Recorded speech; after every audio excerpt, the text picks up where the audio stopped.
She goes by the name of Lindiwe Zulu. Hello. Hello. Kunjani mom? Ngikho njani Hey wena? man, good. Yeah, lina kiteng. We appreciate your time.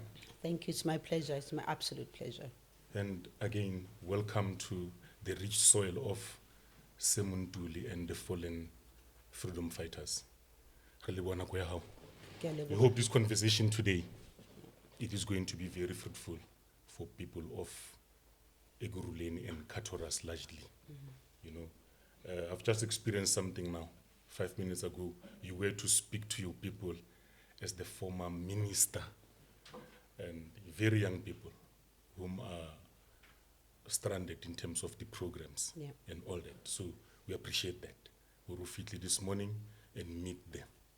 Otherwise, no, it was a pleasure. It's my pleasure to actually been given that opportunity Yes. of just a few minutes talking to them, because I think they need to wake up to today's realities. Life is very challenging, life is very difficult, and it's important for them to look beyond what is around them at Yes. the moment. And so when I was saying to them, I went to Eswatini this past weekend and I asked how many of them have even crossed the border. There's about 3 or so of them. And they have to wake up to the reality. The world is not waiting Yeah. for South Africans anymore. Yeah. So it's their opportunity. I think they're here because they're being given an opportunity. Correct. They have to grab it with both hands, Yeah. but they need to be innovative, creative, and go-getters. Yeah. Yeah. The guy is more community center, Transnet Community Center to be precise. They are pushing for young people or the opportunity out there, you know, and they're working very hard to bring young people of Katoras together in a very positive way, because our people these days, they are so lost, you know, the direction is no longer there. But with what what are doing in this center, we appreciate that. That is why we are here today, to say Etla and experience what these guys are doing.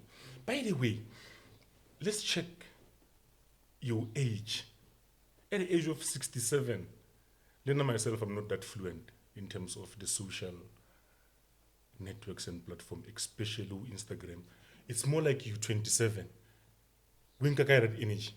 You've got to wake up Yeah. in this world. As I say, the world is not waiting for Sure. anybody. The fact that I'm that old and the fact that I want to see what's happening in the world and what methods of communication are available and use them.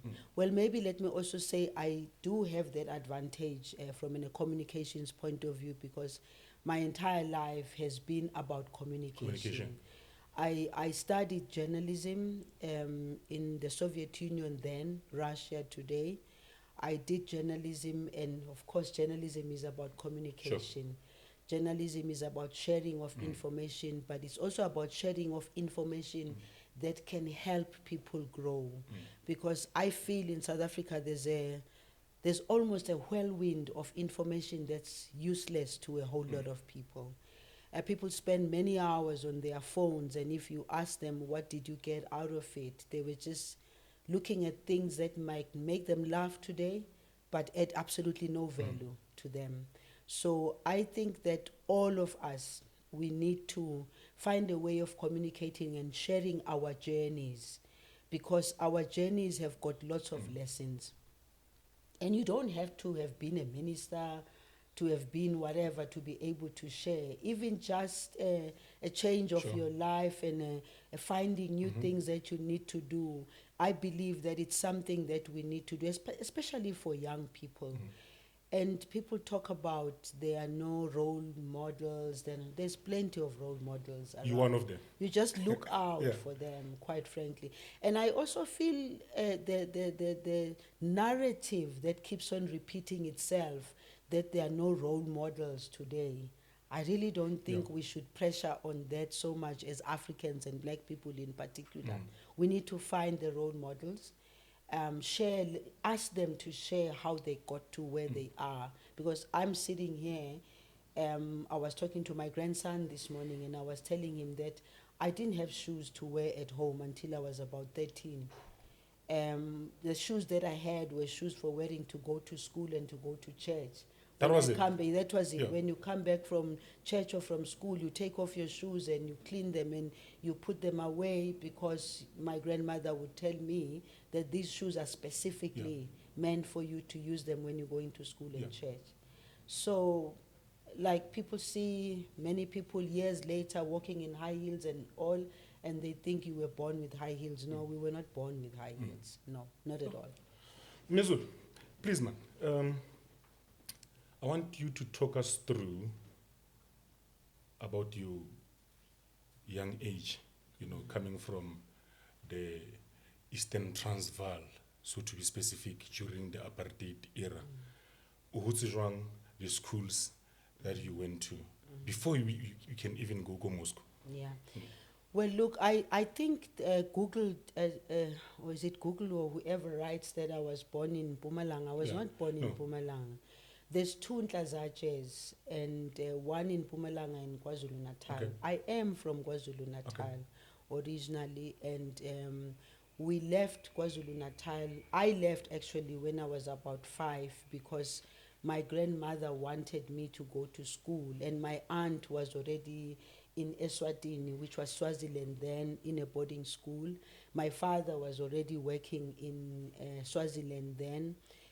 So because of forced removals, and we were supposed to move to a township now, which is called Emadadeni. Okay.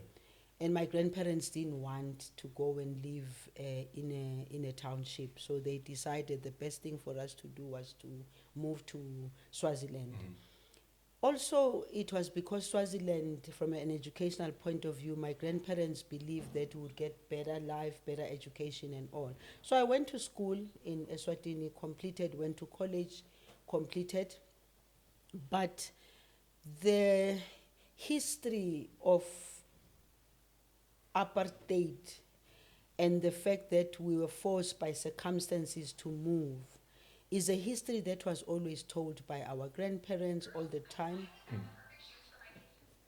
I can take you back to that history of growing up in Eswatini. My grandparents, my grandfather, lived in Johannesburg for more than 60 years. Umtakalahlo, Yeah. Zulu.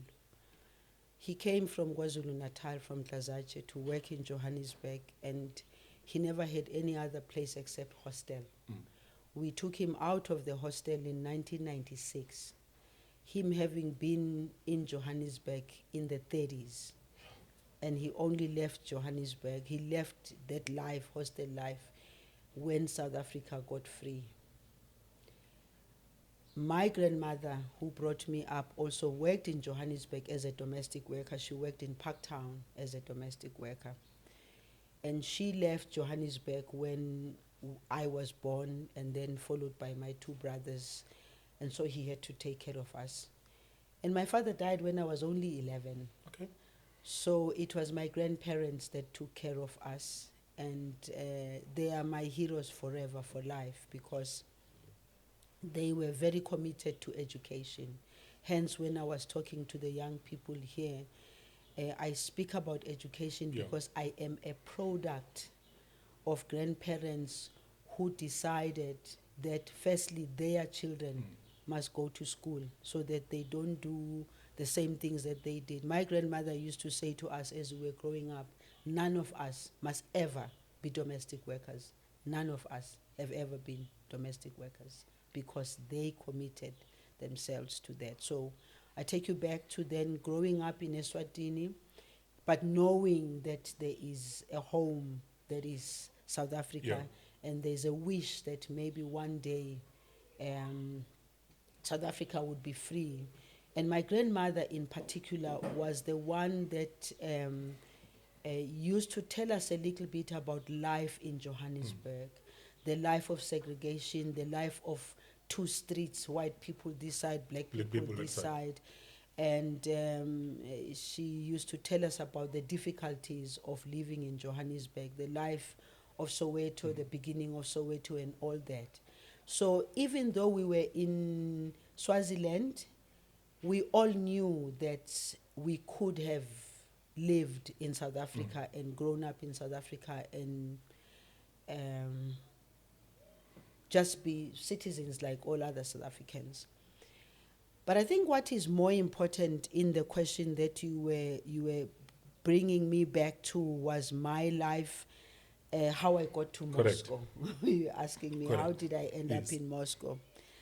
I ended up there because 1976 came, and as many of the people who took part in the demonstrations ended up coming out to Botswana, Lesotho, and Swaziland.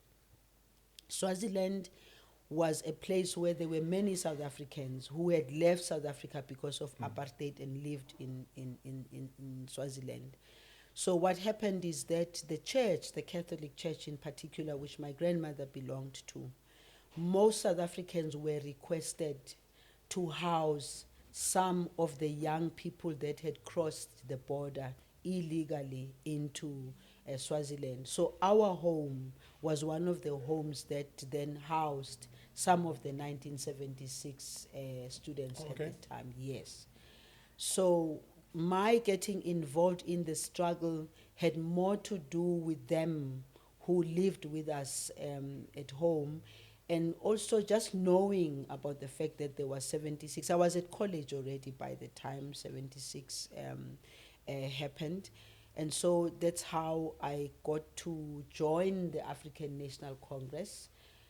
And having joined the African National Congress, there were activities that Umkhonto weSizwe, for instance, used to do, like infiltrating people back into South Africa, that those that had gone to Angola to do their military training and come back. But also the ANC at that time was now actively recruiting young people into the African National Congress, because if you look at the history of the ANC, then there was a bit of a lull in terms of activities in South Africa as in pushing the struggle. So 76, the influx of young people boosted the African National Congress, boosted the PAC, boosted the Black Consciousness movement, and I happened to join the ANC. My brother, who comes immediately after me, happened to join PAC. And so now you had the ANC and the PAC. independently, yeah, independently of each other. And there was never even a conversation with my brother that, oh, by the way, we have to join. No, it just automatically happened, because clearly in our lives we were all wishing that South Africa could be free. And knowing that my grandfather also was living in hostels all his life was just not a pleasant thing to think about. But he was a very proud Zulu man.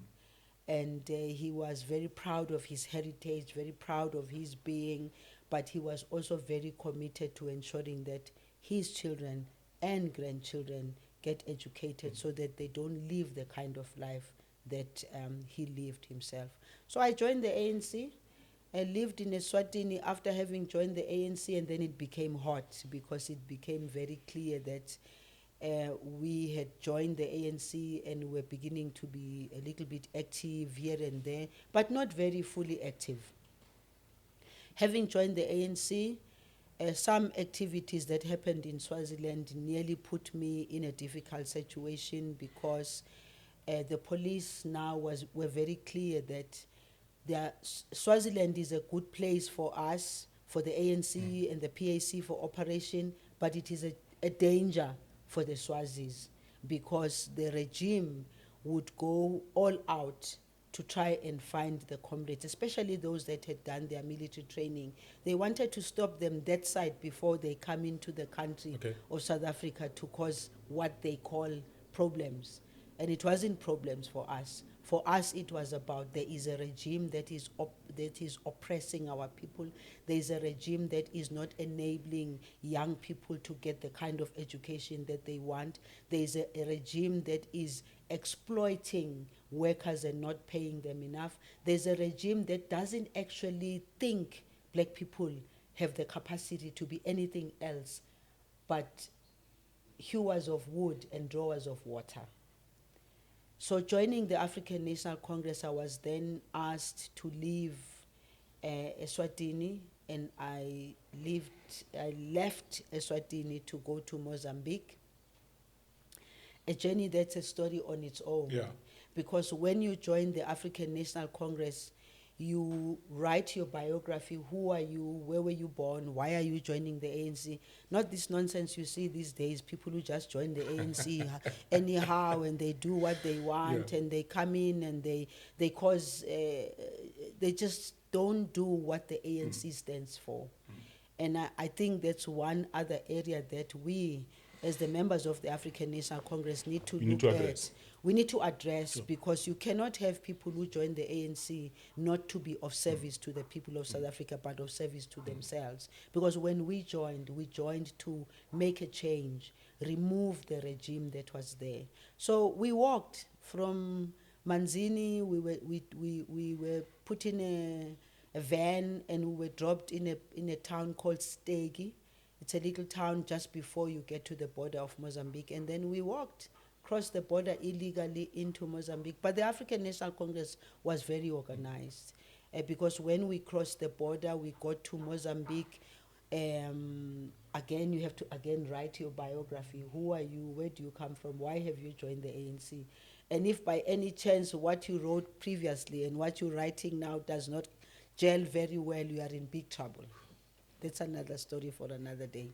But it was necessary for the African National Congress to do that, because at the time, if they didn't do that, there were people who were being sent deliberately as spies, as abantu abathengisayo nje, sent by the Boers to go and find out where do they live, where are the houses, because that's how they used to plan to attack the comrades who were living in Eswatini or in Mozambique. And we crossed the border.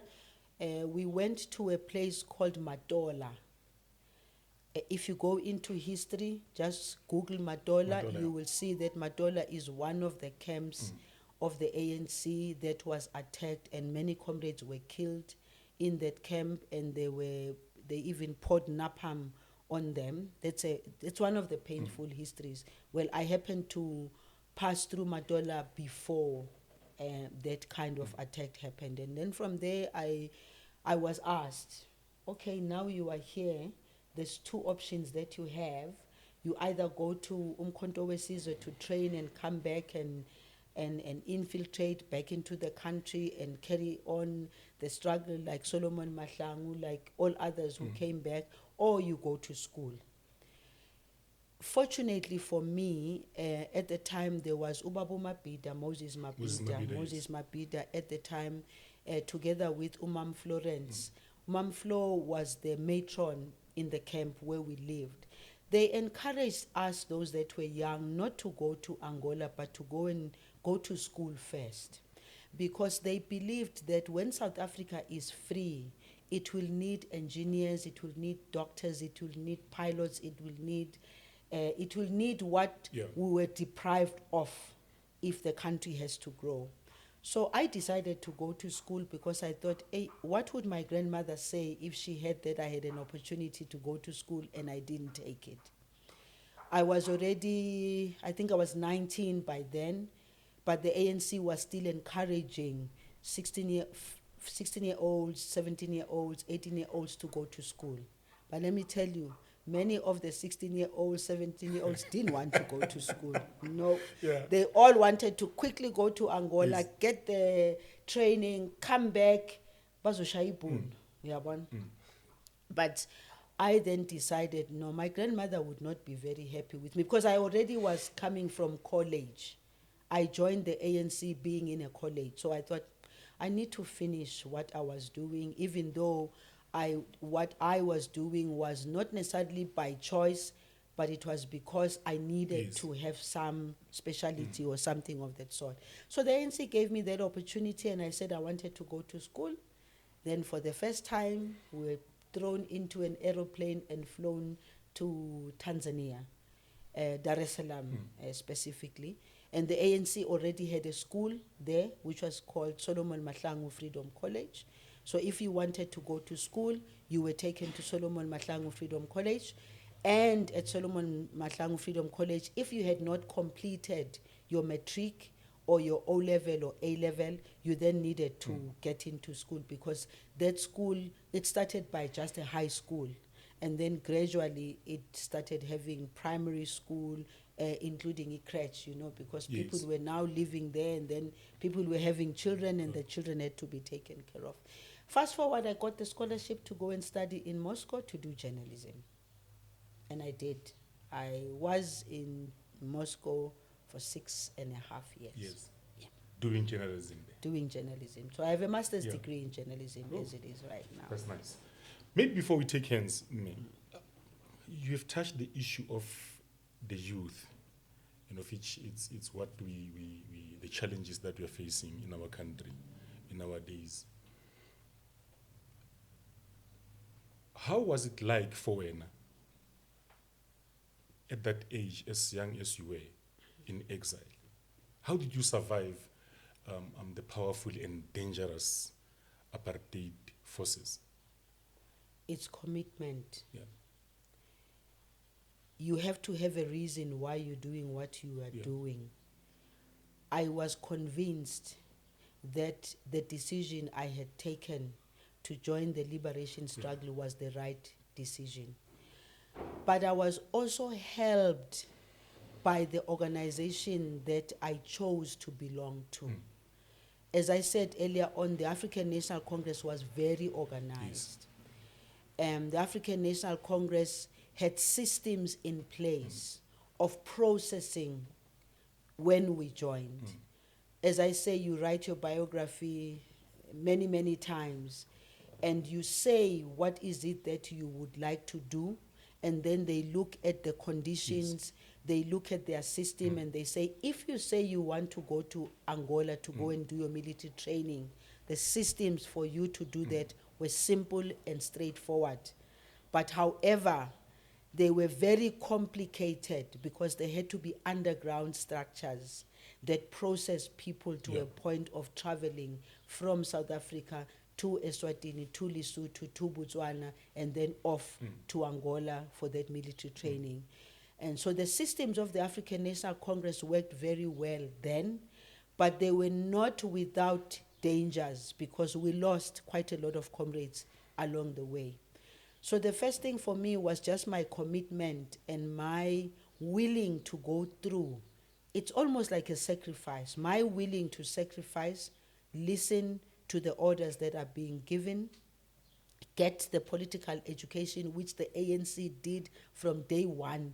When you arrive, you are taught the history of the African National Congress. Why was it formed? Who formed it? When did it pick up on the armed struggle? Why did it decide to pick up on the armed struggle? So the difference was that the history made you to be strong enough to withstand anything. But I think more than the history, it was the end game. What was the end game? The end game was to free South Africa of apartheid. The end game was to liberate black people in particular. The end game was to change the system that is in South Africa for the benefit of the majority of black people. So once you are assisted with that understanding, I tell you, you could be anywhere. You would be strong enough to withstand anything that came your way. So the strength that we had and the strength that I had, it was a strength that was imbued in me, firstly by my grandparents and the knowledge of how they lived in Johannesburg and what they went through. And suddenly I had this opportunity to contribute towards making that change. So for that, you could go anywhere, to the end of the world, to make sure that South Africa is free. Do you think, though, you having been to sacrifice your life, was your sacrifice worth it when you check then and now, as the leader of the movement? It is still worth it. Yeah. If I have to do it again, I would do it again.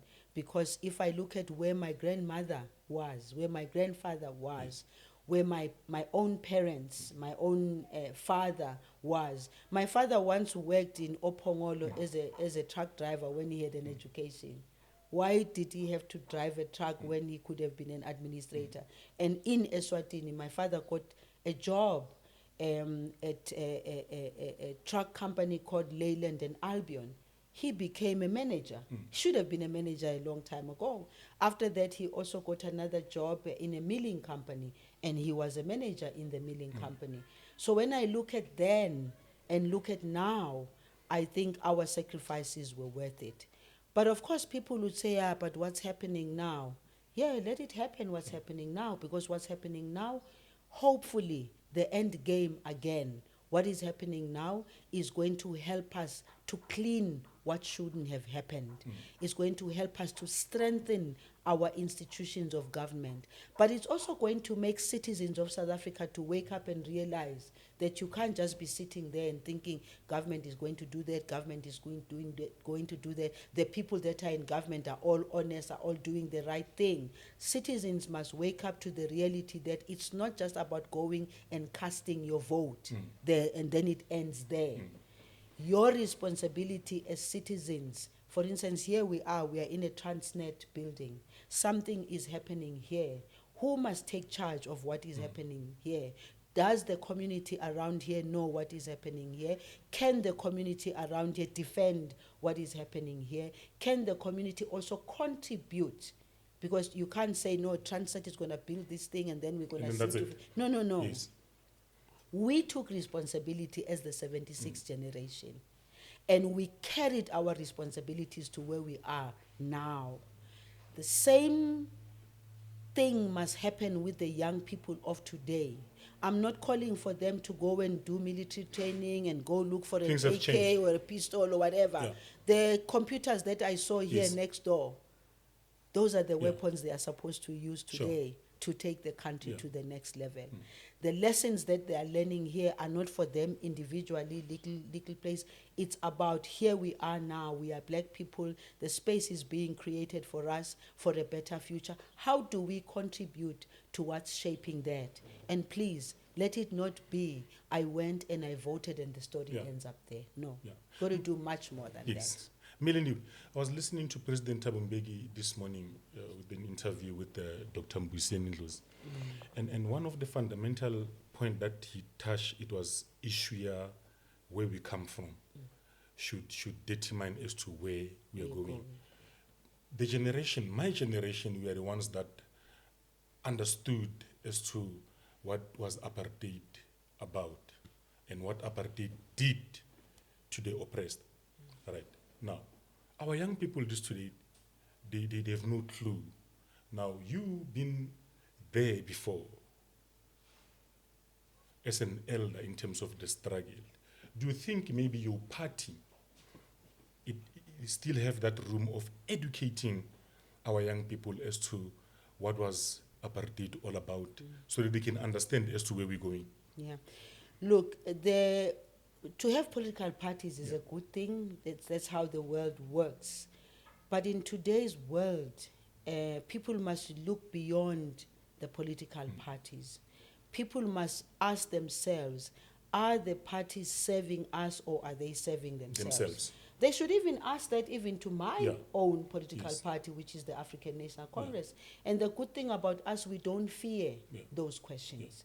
It's about us not punishing them for having not experienced apartheid. We don't want people to experience apartheid anymore, no. The unfortunate part of it is that the remnants of apartheid that kept us oppressed and suppressed and all, unfortunately for us, it's going to take us time for us to get into, let me talk about business, for us to get into the value chain of entire business. It's going to take time, but we cannot also hide behind it's going to take us time. So the young people of today, it's important for them to know the history, not for purposes of making them feel bad about, because we liberated you, now you must just do what we want you to do. No. Control them in a way. No. I personally feel right now, young people must unshackle themselves from us. What do I mean by so saying? I mean, if you a member of the African National Congress and you're a youth leaguer in the African National Congress, think about the young people out there who are looking at you as the leader of the young people. They think they wanting you to use your leadership position as the African National Congress Youth Leaguer. They wanting you to use that for the future, not for the past. They wanting you to share the past, yes, so that the past doesn't repeat itself, but they want you to also, appreciate their current environment today. They want you to say to them, these are the available opportunities that are there for you, because we are in government. We might be in a government of national unity today, yes, but we have been in government for the past 30 years or so. So our struggle against apartheid, in my view, is not supposed to be used to keep young people down there, because there's no apartheid anymore, like it or not. Actually, we wanted it off. Yes. Now it is off. Young people must then answer the question, what is their contribution for today and tomorrow in building the different South Africa that we want? Because we made the different South Africa that we want by ensuring that we remove apartheid, by ensuring that we have a constitution, by ensuring that we amalgamate 9 different countries almost, the Bantustans and all, into one. We make education to be for all, equally and all. We make health available, all the good things that we thought of. But making all those good things we thought of cannot be made by us alone.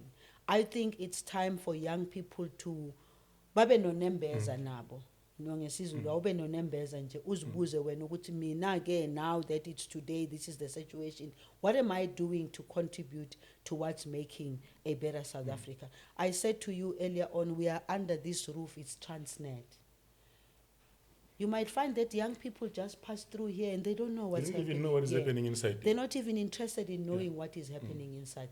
It must be in their conscience to say, what are we going to contribute to make South Africa a better place?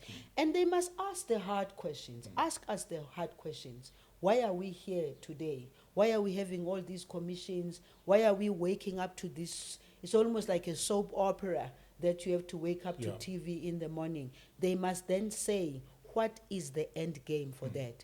And for me, as an individual, whether people believe it or not, I believe it's important for such things to come out so that we can then find better solutions to our country. It's important that it's exposed for what it is.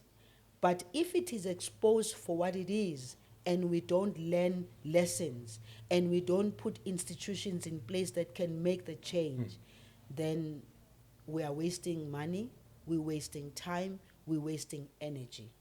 The young people today should be saying, yeah, we can see that on TV, but how are we going to change it? They should be asking government, what's your plan for making the change? They should be asking the Minister of Police, they should be asking the President, they should be asking us who are now still in government. They should be, they should be going to Parliament and saying to Parliament, we've been watching you asking questions and doing that, we see the answers, but what's the end game? What's going to happen thereafter? Are we going to be looked at as a country as a failure? Are we going to be looked at as black people in particular, that we are unable to take charge, we are unable to build institutions and systems that can protect our citizens? That you see happening on TV is not just for us as the older people, it's also for young people. They should ask the hard questions now. Why did we get to where we are right now? But what must be done for us to get out of it? Because I don't think young people want to inherit what they see on TV. No. Definitely. There's a question here from my brother, Piggy. Please. I was about to ask you, before you go to Russia, I wanted to know about if you did join MK, but you did elaborate that you chose the side of academic. And then my question was going to be based on who's your commander and who was facilitating your transportation from Swaziland, Mozambique to Tanzania. Like there had to be someone maybe or elder than you, as you say, you were still 19. That's a very interesting Yeah. question because when Babu Mapita and Umam Flo said to us, we must go to school, they didn't say go to school and never go to MK. Babu Mapita was very clear, said to us, go to school. And by the look of things, ngibona ingathi manibuya nizoqeda isikolo nibuye umzabalazo usekhona. So then you can go and join Umkhonto Wesizwe. And that's exactly what I did. I completed my 6.5 years in Moscow, came back with my master's degree through discipline again, because it's not everybody who went there who completed, but the majority of us did complete. After completion, I then decided vele I wanted to go to Umkhonto Wesizwe. And I had with me comrades. Among the comrades that I was with was Umandla Shabalala, who's the son of Ushabalala lo waseSoweto, lo a popular Yes. businessman. Yes. Mandla and I decided we have completed our studies in Moscow, but we do want to go to Umkhonto Wesizwe. We went through the same process of, again, writing your biography, explaining yourself. Why do you want to go to Umkhonto Wesizwe? Go through questions and everything, and we passed that segment, and we were transported from Tanzania, because when we completed school, you go back to where you started. Yeah. And so we went back to Mazimbu, Tanzania, and we were transported to Lusaka. After that, we were flown to Lusaka, and we stayed in a camp again in Lusaka, where again we go through the drilling, we go through the political education. Because the good thing about the ANC was that the ANC said to us, you're not going to carry the gun when you don't understand why you're carrying it for. So we start by giving you an education on why the ANC decided on embarking on an armed struggle. We start you with the discipline and appreciation of the political environment long before we give you the gun. So we were in a house in Zambia. We stayed there for some weeks before we were yet again transported, flown to Angola. And we arrived in Angola at the most of difficult times in Angola, because in Angola the military camps were more than 100 kilometers, 150 kilometers away from the capital, Luanda. Again, even when you get to the camp, I was in the transit camp much longer than most, because that was the time when the UNITA rebels used to attack us on the way, when arms and food and other things were being transported from Luanda to the camps. Savimbi was in cahoots, if I can say, with South Africa, and their aim was kill them there while they're in Angola before they get here and start giving us problems. So Savimbi had a UNITA, which was the military wing and they used to attack us on the way. One time I was, when we were traveling from Luanda to the camps, we fell into an ambush and we lost quite a number of comrades there. And there's many comrades who died in many ambushes. And by the way, that's the history that has not been told.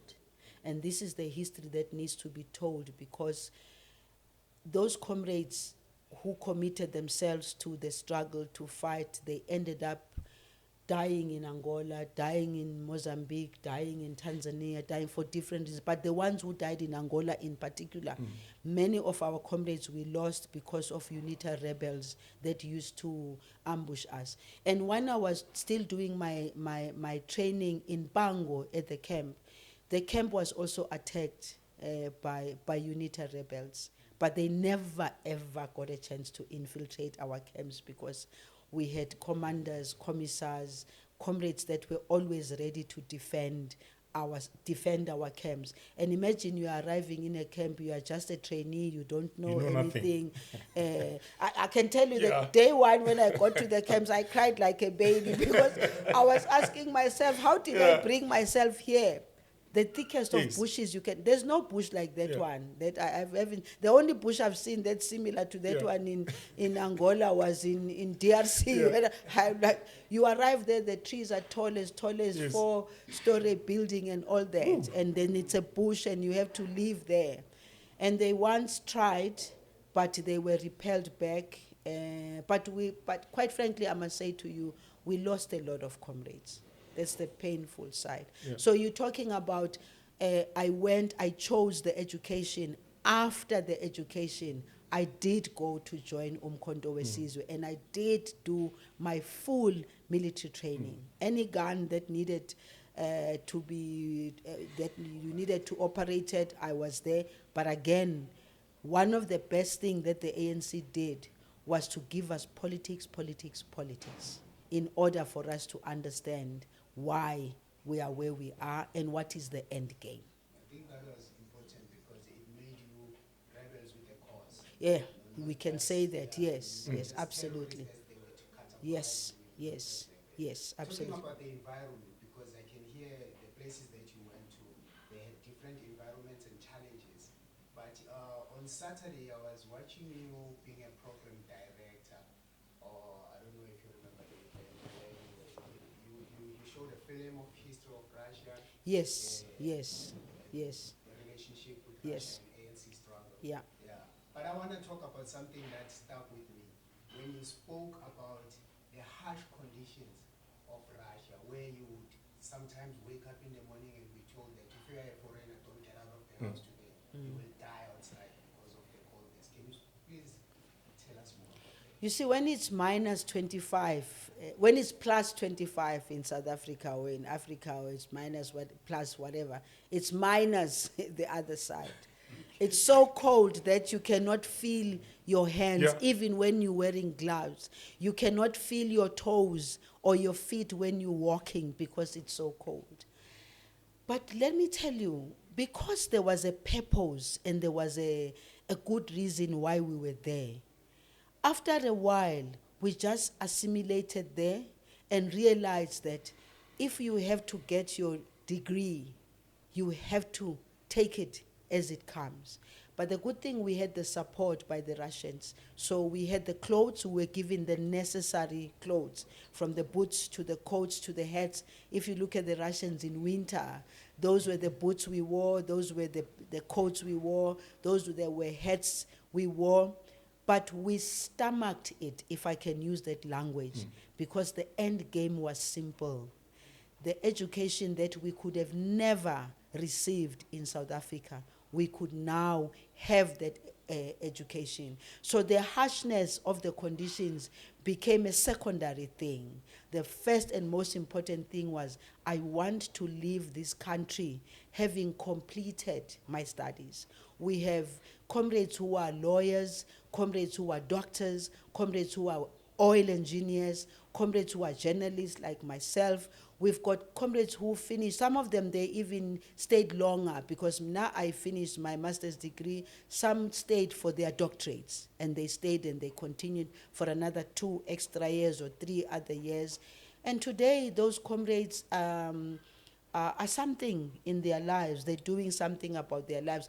And you know, the painful part of it is that those who managed to go to school and came back tended to work in comparison to those that went to Umkhonto Wesizwe and all they did was military training. Because coming back from military training, the army they needed to join, we needed to join here, was a regular army.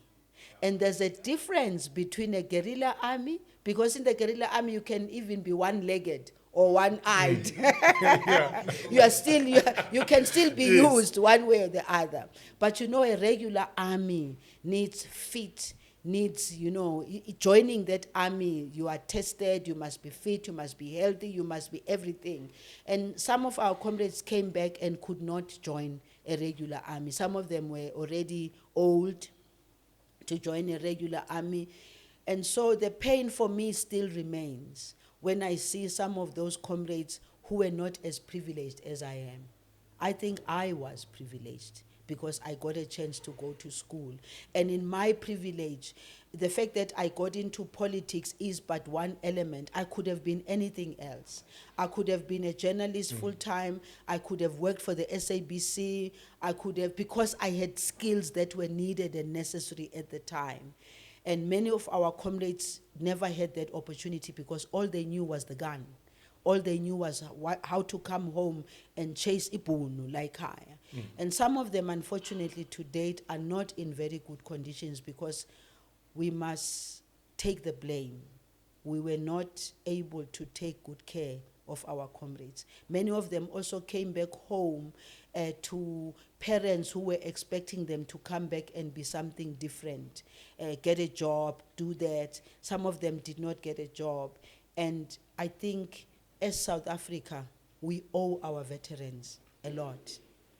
Even for me to be sitting here and be talking, I'm just hoping that this opportunity I'm getting here today is an opportunity that can be given to some of them who are also old now. Because people who've been doing interviews are those who became popularly known in politics, either you're president or you're deputy president, or you are in the army, you are some general or something. There are many comrades who've got fantastic stories that they can tell, things that they can tell that you'll never believe that this is what human beings had to go through. So my story is a relatively minor story in comparison. There are comrades who saw comrades dying in front of them. We understand being shot by UNITA rebels. There are comrades who saw comrades dying in front of them in Lusaka being attacked by Amabunu when they get the chance. There are comrades who've seen comrades die in Mozambique, for instance. Those stories have not been told. And I'm happy that now there's things like podcasts, because the media that we have, unfortunately, in South Africa is chasing other things other than our history. And so this is an opportunity for us to be uncensored, tell the story the way it is and the way it was. Yeah. Tell me, now you're talking of telling the stories. There's one story that you don't normally share, and we were told, or when we are in the mind to say, people who negotiated, it was only men and all that. And to my understanding, when I check your bio, it tells us that you were to lead in communication for Abantu Besimame in terms of the negotiations. Yeah, absolutely. You know, that's another story that is a very good story Yes. for women and Correct. young girls in particular. Yes. Because the one thing about the emancipation of women is an old... you know, we live in a patriarchal society, and it's for us to slowly, quickly, if possible, liberate women from thinking that they are not capable of doing anything. So when we came back from exile, I was a member of the Women's League, women's section then. And when I came back, I joined head office in Shell House then, before Lutuli Before Lutuli House. House. So the ANC needed to set up the team. Because the ANC had a team already, we used to have the Department of Information and Publicity in exile. Because in exile, the way we were structured, we needed to tell the story inside South Africa underground, mobilize the people of South Africa to join the liberation struggle, protect the soldiers, the MK soldiers when they came here, protect the material that used to come here. The ANC needed to communicate that. So we had radio freedom. And coming back home, we then needed to set up structures of communicating. Who are we? Why are we here? Why did we have the armed struggle? Why did we struggle? The communication needed to continue, but the ground was fertile for that because people were suffering, people were struggling. So it was easier to communicate who we are. Fast forward to the negotiations, the ANC needed to also communicate, why are we now in negotiations? When the negotiations started, I was in Angola. And the comrades were very angry over negotiation. They said, negotiate for what? We're going to negotiate and these people are going to rob us in the negotiation. We want to go and fight until the end. But the ANC at the time had already done the analysis that the armed struggle keeps on going up and going down, going up and going down. But also they said to us, by the way, the ANC never said when an opportunity of negotiations presents itself, we will not agree to it. So they sent Comrade Chris Hani, Comrade Paulo Jordan, Meg Gertrude Shope to come and explain to us what was these negotiations. And recall the negotiations were happening. The first set of talks happened in Senegal, in Dakar. But they needed to come and explain that to us because we might have ended up revolting that side. To say you are busy talking about negotiations, we are in the camps here. What were we trained for if now we are going to tell us about negotiations? But the leadership of the ANC had the skill of convincing us why. So when I came back, being a journalist by profession, the ANC Women's League at the time then said to me, you went to school for journalism. You cannot go and work as a journalist. You'll have to, that skill that you have to use it internally for the ANC. So I then, in the Women's League, started a journal of women. We started what was called The Rock. Okay. We printed it, we did articles, we distributed the entire country. Again, that's another history that's not known. People don't even know that we had our own. But also we needed to set up a structure that was going to be able to communicate. So comrades like Comrade Ronnie Mamwepa, the late, myself, Balegam Bete, and Paulo Jordan, and Carl Niehaus, believe me, Yeah. Carl Niehaus, we were a set of Yeah. people that was responsible for the day-to-day communication, the day-to-day preparing our leaders to go and have the press conferences and press briefing all the time. So my entire life, even in the ANC, has always been about communication, because what did the ANC do? Rightfully at the time, it looked at the skills that we had and used the skill properly. Unlike what we see sometimes today, where people are just given jobs and they don't even qualify for it, and they are there, they are whatever, and they mess it up. And when they mess it up, who suffers? It is the African National Congress that suffers. So communication is in my, I've loved, because, by the way, I chose the speciality. It wasn't forced on me. I've always wanted to be a journalist in my life. Yes. Sure. Chief, do you have something? Yes, Please. My question is based on business and the social impact among the youth. So you spoke about the important factors, accountability, responsibility, and the ignorance amongst us youth. My question is mainly based about that part of youth that is responsible, that is our go-getters, the youth that wake up and fight. How are they supported by the government? Which role does the government play in supporting them in terms of mentoring them, bring these programs into them? And another thing is not like youth, they are ignorant.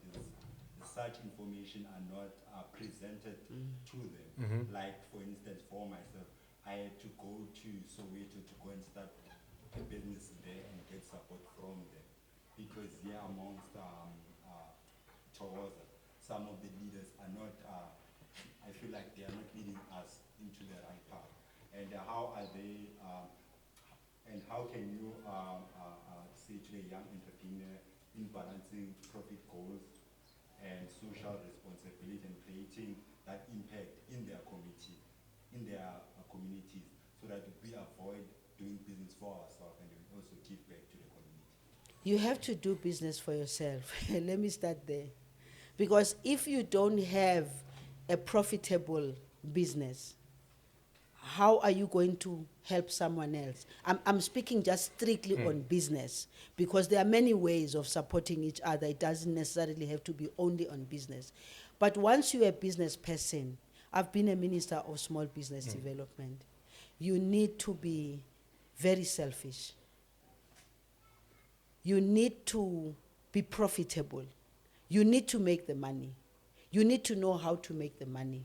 You need to save that money, because I've seen many being given the opportunity, they get the money, and what do? they waste the money. They spend the money on useless things that are not generating any wealth whatsoever. There's a cow somewhere.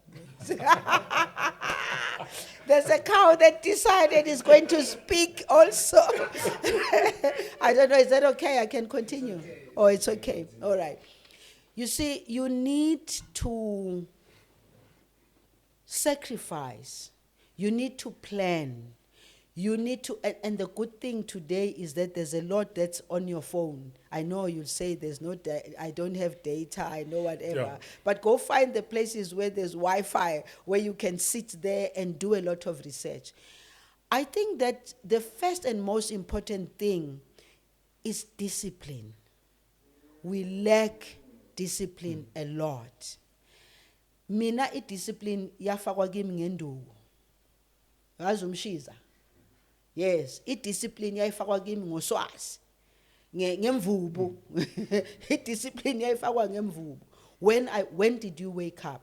Why did you wake up late? Did you do all the things that you were supposed to do when you wake up? Did you fall off the line when it comes to the things that you needed to do? You know, sometimes people think discipline is for somebody else. Discipline is for every human being. Even labelungu esibabonayo today, banemali, it's just that what they did, they excluded us. But that doesn't mean they were not disciplined in ensuring that they are growing their businesses. So, government has got a lot of programs and projects. But what I think is missing is government being there consistently in the guiding, in the step 1, step 2, step 3, step 4. If we can, for instance, the Department of Small Business Development, it's very organized at national level. But I keep asking myself the question, how much of it goes right down to the bottom? And how is it supposed to go right down to the bottom? It cannot go right down to the bottom when at the bottom there are no proper structures that enable you. You see, here's a structure now. It's by Transnet. It would be interesting to find out at a local level, the MMC, is there an MMC for Yes. economic development and all that? How does that MMC's office and the people that are in that office relate to you and your needs? Do they actually know your needs by you telling them, or do they know your needs by some research that comes from somewhere? An MMC is somebody that has to come here and say, in 2 weeks' time, I'm going to that Transnet thingy. The community, the people that are around here, I want to share with them what are the government opportunities that are available. How does government help you as a young person? Do you really, okay, you can go to Soweto to have an exchange and share, but it's costly for you to go to Soweto. Secondly, even when you have your business, the people of Soweto will relate more to the people of Soweto than they will relate to you coming from Thokoza. What is the economic environment of Thokoza? As I was driving here, I was seeing the mess on the road.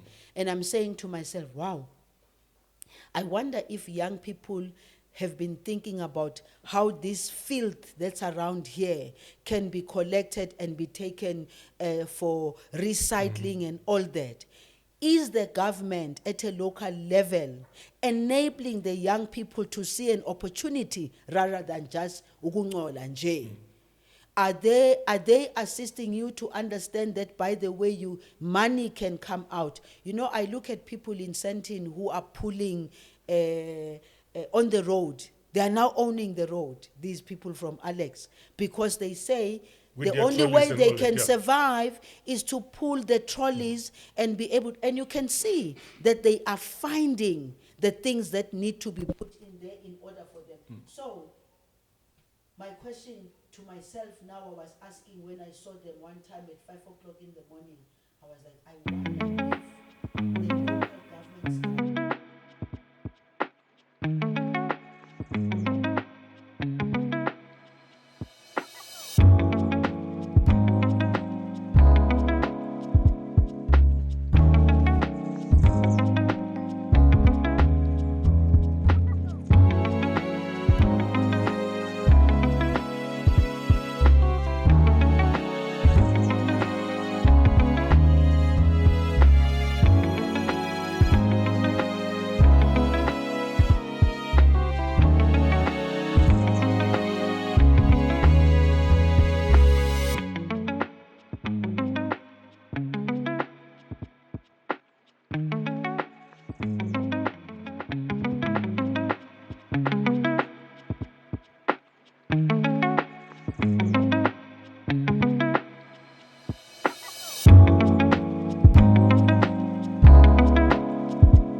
NSFAS?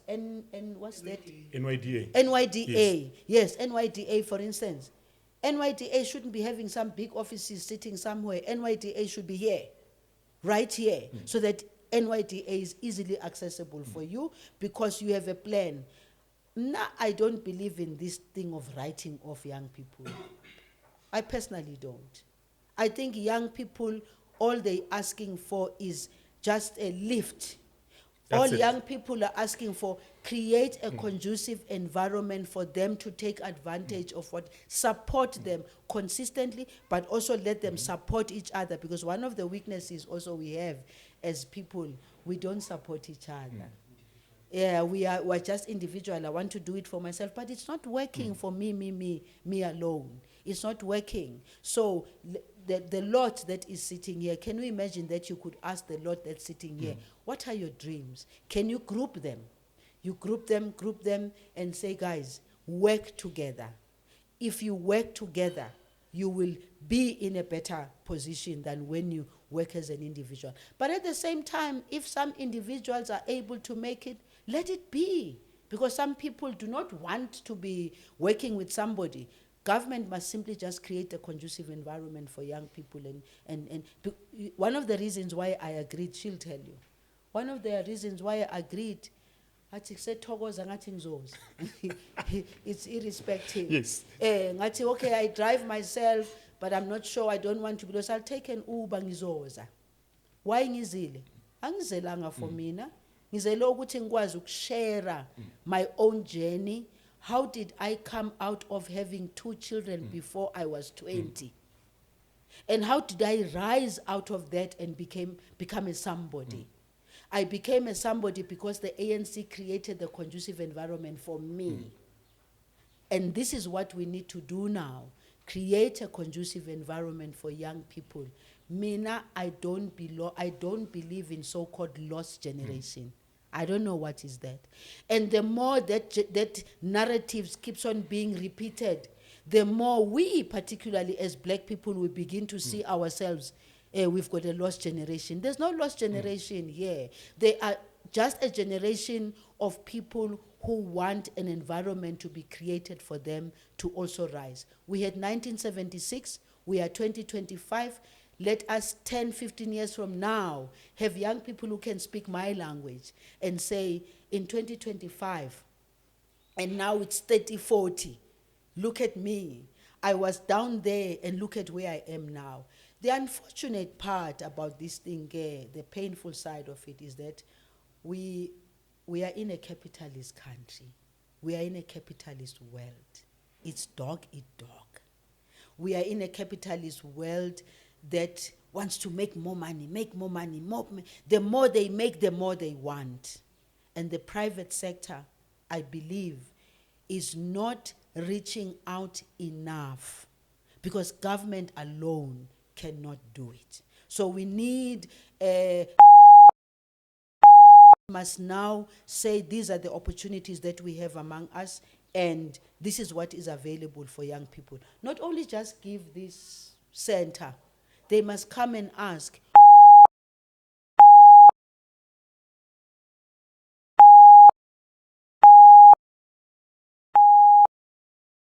So it just Mina, the reason why I came here today to do this interview is simply because I believe the more we share of our history, the more we share of our journey, the more people will realize it is possible. Thank you, ma'am. Kido, you want to take a break? Chief. No, we are almost done. We are done. With her? His cat is shiny, guys. No, we can't. Can I just have... Yeah. Before he comes in, I want us to wrap 3 things. I want us to wrap the 2026 local government elections. I want us to also touch to the issue of the social... You've been Minister of Social Development. You cannot. I also want you to speak to us in terms of the G20 summit. We cannot. Also, lastly, in closing, you need to tell us as to your view in regards to during this time of the year, we are mostly celebrating the life of Uartamlu. I cannot Uhambe, not us touching it. So I think what you can do, you can just ask them one by one. One by one, then try to be short. To be short. But Yes. he had a question. He had a question. I just want him to come in and then we'll. Yes, Ms. Zulu, given your background and focus on encouraging the youth in entrepreneurship, I wanted to touch on the risk-taking and failure. As a seasoned professional, how do you view risk-taking and failure in entrepreneurship, and what can young entrepreneurs learn from it? If you're not prepared to risk it, it will never work. And it's not just risking from a point of view of entrepreneurship. Life itself is a risk. You take a risk, but calculated risk, by the way, because you're not going to risk what you have and lose it completely and then be down. So risk is part of business, and growing, having risk is part of it. Small and medium enterprises, in my view, many of them have collapsed because of fear many a times. But many of them also collapse because of poor planning. Because as you're doing it, you need to be able to calculate, how far am I? Can I take a greater leap? Can I take a risk? Do I pull back? Do I push forward? Or what do I do? You need to have the end game. What's your end game? Where do you want to get to? Okay, your end game is to build your empire, but I don't want people who build empires only for themselves. Yeah. You build your empire, but your empire must also be useful to other people. Lift others who have not been able to get that far and share. But risk is part of the game. Are you cool? Pretty much fine. Yeah. You having been to lead the social development office, you experienced any challenges. You were to lead during President Jacob Zuma, right? Yes. Am I correct? Have you achieved then of what you wanted to as a department? From a small business development point of view, remember I was the first minister Yes. of small business development. I think we did create a very strong base, and anyone who came after was just building on that very strong base. But for me, a strong base that does not see people grow, it means it's a base that's still not strong enough. I do think that the base has been created. It's now like 10 years It's 10 years of now. a small business development. It's long enough for it to look back and say, in the 10 years, what is it? I think in terms of legislation, we're very good. You know, everybody talks about South Africa having the best legislation and all best policies. I think it's time for those best policies, best everything, to be seen to be working for people. So if we can move from that base, the first thing that I can change is to stop people from meandering. Just, meandering. No man, you've got to make tough decisions, bite the bullet, Yes. make people accountable, hold people accountable, and not be nice to people when you're not supposed to be nice. Yeah. I think we are just too nice. In all corners, we're nice, and we're suffering for being nice Yes. right now. You've got to strengthen the institutions, hold people accountable, fire people when they need to be fired. We have institutions that even when people can see ukuthi hayi man lo muntu uyabheda, but uzofuneka ahambe through this long endless For into ungayiqeda for into nje ngelanga. oyibonayo nje ungayiqeda Yeah. within a very quick Yes. time. Mina, I believe the next president must really focus on action. It's tiring to hear South Africa has got the best constitution, South Africa has got the best policies, South Africa has got this, and I think we're yet, tired of that. and yet people are struggling. And we know why people are struggling. Corruption is so entrenched in there that it's hard to know who's who in the zoo, and yet it is possible. So I believe it's time for us to accept that we created a base, but the base is beginning to crumble a little bit because we're not acting and acting decisively and acting now. Let me just make an example. I think it was a good idea that we have a commission that is digging deeper and deeper. But my fear is, what are we going to do about it? Are we going to have the drama, days of our lives going on on TV, and then after that we even forget that there was Zondo Commission, we even forget that there was this commission, now we have this commission. The commissions are good if they're going to help us to build our institutions to be strong. Nanje, if I were to be president, I would focus more on strengthening our institutions. But of course, it's not that easy. It's easier said than done. How do you mobilize community to also take responsibility and be supportive of things that are happening? But communities must also take responsibility. Because abanye abantu bayabona nje. You see, like this building is here. They're passing here every day. They can see, okay, it's been painted. 6 months down the line, 1 year down the line, will it still be the same, or will it be broken down? What are they doing while they see it breaking down? Who are they holding accountable to make sure that this thing is kept? I think the days of nursing environments are over gone. now. It's gone and dusted, done and dusted. Now we need to act.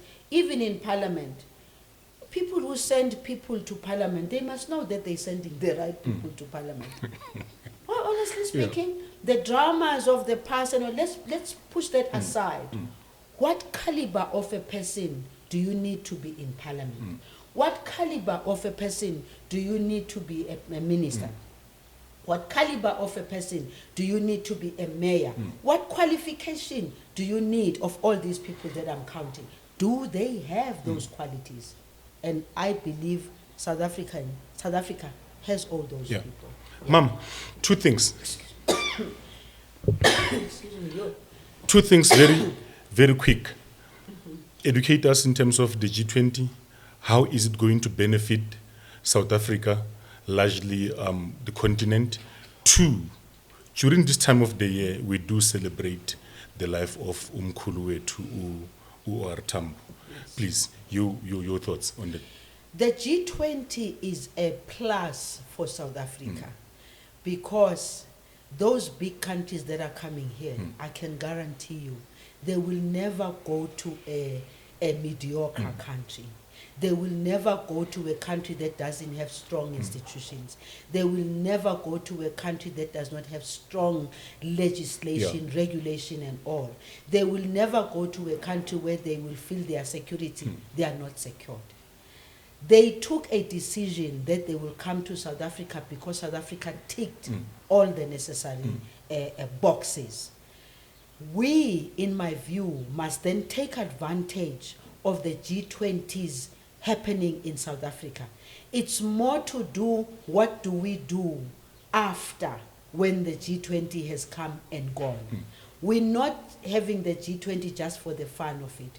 We're having a G20 because we are saying to the world, we have a capacity, we have a capability, we have a plan.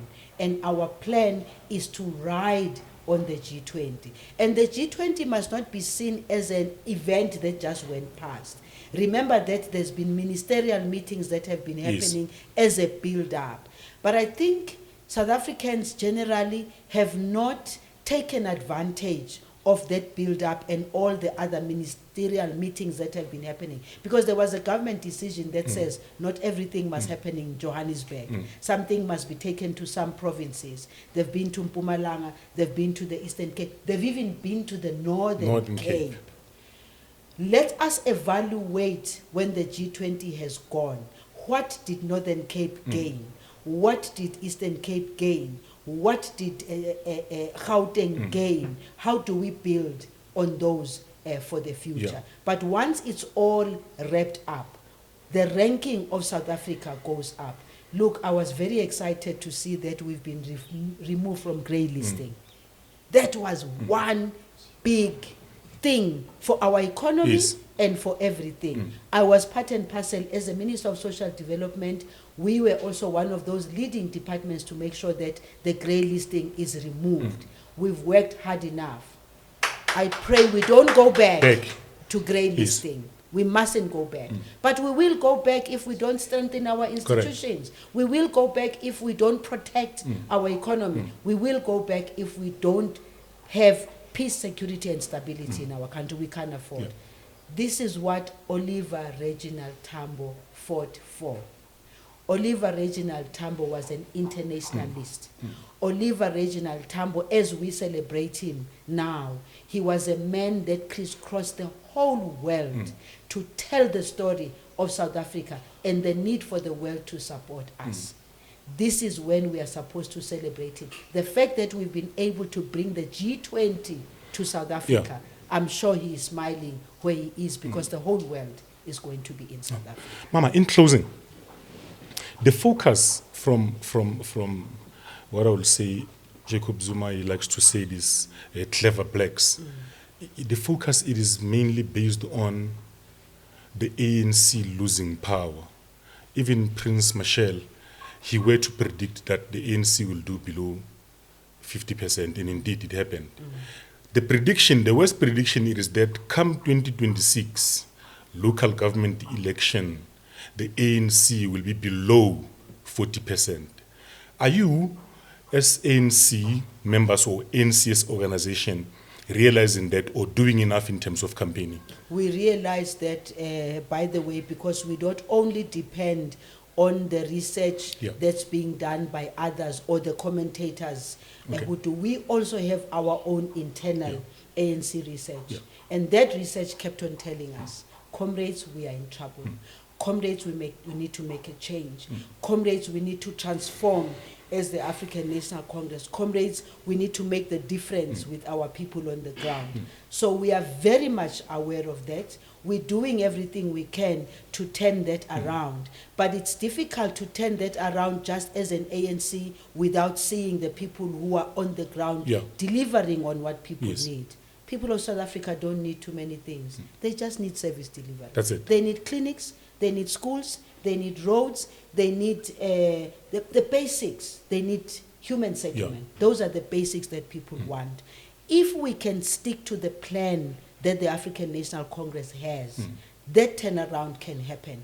But that turnaround without a conscious people who are members of the African National Congress, who are given responsibility, sticking to that responsibility and making sure that they are serving the people, we are in big trouble. But I personally believe that the people of South Africa do know that if the ANC turns itself around and deals with corruption, deals with poor service delivery, fires comrades who are nonsensical, who don't do the job, I think the people of South Africa will believe in us.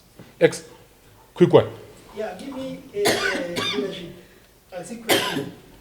Nabantu okhuluma nabo, lethule lokhuluma nabo, masiphelele zi-180. So i-program ne-ICT, it's one of i-program esitholile kuma-strategic partners. So as we managing the center, the Transnet, we have ama-programs esiwenzayo amaningi for youth. The center is for youth, per se. For i-request yami side lakho, uyi-minister ye-small business and development. So we need ama-strategic partners to also to provide training with entrepreneurship, because what we preach is entrepreneurship more than anything. So we need referrals or recommendations from GUE to that department. That's the request I'm requesting, not the question per se. Yeah. Look, remember I indicated that the Department of Small Business Development can not only end up being strong at national, and then the people don't see it on the ground. And my view is that we need to strengthen your local economic development support. In all provinces I know, and in all local structures, there's something called local economic development. Their task is for them to be able to avail themselves here, to come and talk to the young people who are here. What are they there for? What are they earning their salaries for? They are local economic development. And in each area, there's an official who is supposed to create a structure that can be able to go out. What I can do, because you know, one of the things that I think I will never stop doing, I will never stop serving the people of South Africa simply because I'm out. I'm not a minister anymore. I didn't fight for being a minister. I fought to be of service for the people of South Africa, and it's irrespective of where I am. And the experience that I learned when I was a minister or when even before then. That experience, I need to share it with the next generation in order for the next generation to realize that it is possible with all the difficulties, but it is still possible. Ushap. Mama, in closing, siyavala ke manje. Yeah. Siyavala qhi. Tell me, I know there's a clause in the ANC that says at this time you cannot disclose that, but I just want to get your personal view and understanding. Will Nomvula Mgwenyani become the president of the ANC come 2027 Congress of the ANC? And would you support that? Look, I don't know if she's campaigning to be president as such. I want Comrade Nomvula personally to be amongst the leaders of the African National Congress. She is at DSG at the moment. Yes. And I think she's much more than DSG. Yeah. But this is also a platform for her to grow and experience that leadership at that level. So if come 2027, is it 2027? 27. If come 2027, Yeah. there are people who nominate her for that. It is the structures that will Yeah. decide. It cannot be me sitting there. I wish Nkosazana Dlamini Zuma could have been a president, Yeah. but we were beaten Yeah. in Nazareth. Yes. But we took it with stride, Yes. because what made us take it with stride also was because of the manner in which Nkosazana Dlamini Zuma herself took it with strides and said, President Cyril Ramaphosa has been elected as the president of the country, so she supported him through and through. The structures will decide who actually becomes 100%. the president, because what I don't want right now is to get into the drama of everyone and say, oh, she said because Nomvula must be the president, and then everything. Yeah. The structures will decide. And one thing I like about Comrade Nomvula is that she's one person who respects the due processes of the African National Congress. We'll know when the nominations start, we'll know who's being nominated for what. But I still stand for supporting a woman to be a president of this country. It's time. There's Namibia has now beaten us to it. It's also time we also made sure that we have a president who is a woman. As to when that's going to happen, Time will tell. Time will tell. Yeah. Yes. Except for politics, what is it that you're busy with? I'm busy with, like, now I'm here because I'm offering myself to speak. I'm doing I have a lot of speaking engagements, and most of the speaking engagements, honestly speaking, people are just asking me, how did you get to where you are? And then others are saying, oh, now that you are out of government, how are you surviving? I'm surviving because I built a very good network.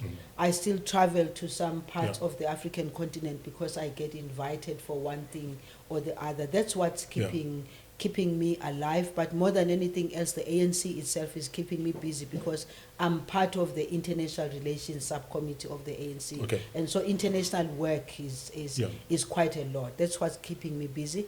And of course, my family is keeping me very busy. I've got 7 grandchildren. So they keep me busy. hectic. They keep me busy. And I'm enjoying that too. Yes. Me, Lindiwe, we appreciate your time. As City of Ekurhuleni, Katoras, to be precise, we love you. May God bless you. Thank you. Thank you so much. Thanks for the opportunity. Salute. We out of here. Thank you.